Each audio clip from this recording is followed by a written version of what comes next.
Histoire comment Loki a parié sa tête.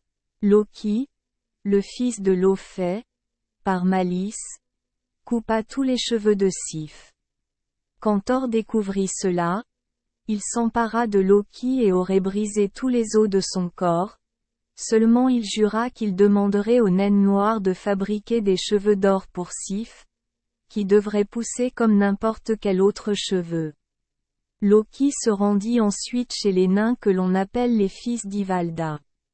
Il fabriquait d'abord les cheveux qui, dès qu'ils étaient mis sur la tête, poussaient comme des cheveux naturels.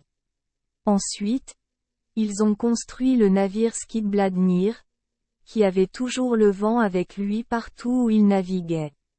Enfin, ils fabriquèrent la lance Gungnir, qui faisait toujours mouche au combat. Alors Loki paria sa tête contre le nain Brok, que son frère, Eitri, ne pourrait pas forger trois choses aussi précieuses que celle-ci. Ils sont allés à la forge. Eitri mit le soufflet sur le feu et ordonna à son frère Brok de souffler. Pendant qu'il soufflait, une mouche vint se poser sur sa main et le mordit, mais il souffla sans s'arrêter jusqu'à ce que le forgeron retire l'ouvrage du feu, et c'était un sanglier, et ses poils étaient d'or. Eitri mit alors de l'or dans le feu et ordonna à son frère de ne pas arrêter de souffler jusqu'à son retour. Il s'en alla, et la mouche vint se poser sur le cou de Brok et le mordit plus sévèrement qu'auparavant, mais il souffla jusqu'à ce que le forgeron revienne et sortit du feu l'anneau d'or qu'on appelle Dropnir. Puis il mit du fer dans le feu, ordonna à Brok de souffler et dit que s'il arrêtait de souffler, tout le travail serait perdu. La mouche s'est installée entre les yeux de Brok et a mordu si fort que le sang a coulé au point qu'il ne pouvait plus voir. Alors, quand le soufflet fut baissé, il attrapa la mouche en toute hâte et lui arracha les ailes. Quand le forgeron est venu, il a dit que tout ce qui était dans le feu était presque gâté. Puis il en sortit le marteau, Mjolnir. Il donna ensuite toutes ces choses à son frère Brok et lui ordonna de les accompagner à Asgard et de régler le pari. Loki produisait ces articles et Odin, Thor et Frey étaient les juges. Alors Loki donna à Odin la lance Gungnir, et à Thor les cheveux que Sif devait avoir, ainsi qu'à Frey Skidbladnir, et leur dit quelle vertu possédaient ces choses. Brok sortit ces articles, donna l'anneau à Odin et lui dit que toutes les 9 nuits, il en tomberait 8 autres anneaux aussi précieux que lui. Il donna à Frey le sanglier et lui dit qu'il courrait dans l'air et dans l'eau, de jour comme de nuit, mieux que n'importe quel cheval, et que jamais il n'y eut de nuit si sombre que le chemin par lequel il marchait ne soit éclairé de son corps.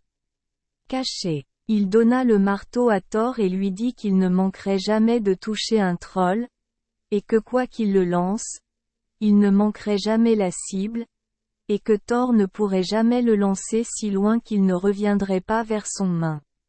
Il deviendrait également, lorsque Thor le choisirait, si petit qu'il pourrait le mettre dans sa poche. Le seul défaut du marteau était que son manche était un peu trop court. Leur jugement était que le marteau était la meilleure de toutes les choses qui se présentaient à eux et que le nain avait gagné son pari. Alors Loki pria avec ferveur pour ne pas perdre la tête, mais le nain dit que cela ne pouvait pas être le cas. « Attrape-moi, alors » dit Loki. Et quand le nain chercha à l'attraper, il était loin, car Loki avait des chaussures avec lesquelles il pouvait courir dans l'air et dans l'eau. Ensuite, le nain a prié Thor de l'attraper, et il l'a fait.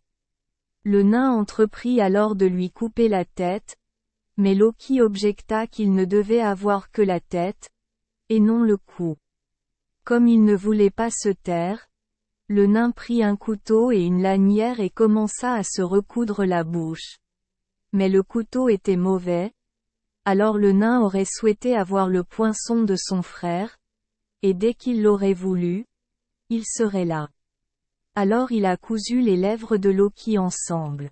Merci les enfants des Esperluette Croisillon 39. Avoir écouté des contes de fées au jour Esperluette Croisillon 39. 8. Espérons que les histoires apporteront aux enfants des moments heureux et significatifs. Si vous aimez notre chaîne, veuillez appuyer sur le bouton S Esperluette Croisillon 39. Abonner, pour ne manquer aucune histoire intéressante. Je vous souhaite une bonne nuit de sommeil et de beaux rêves. Rendez-vous dans la prochaine histoire.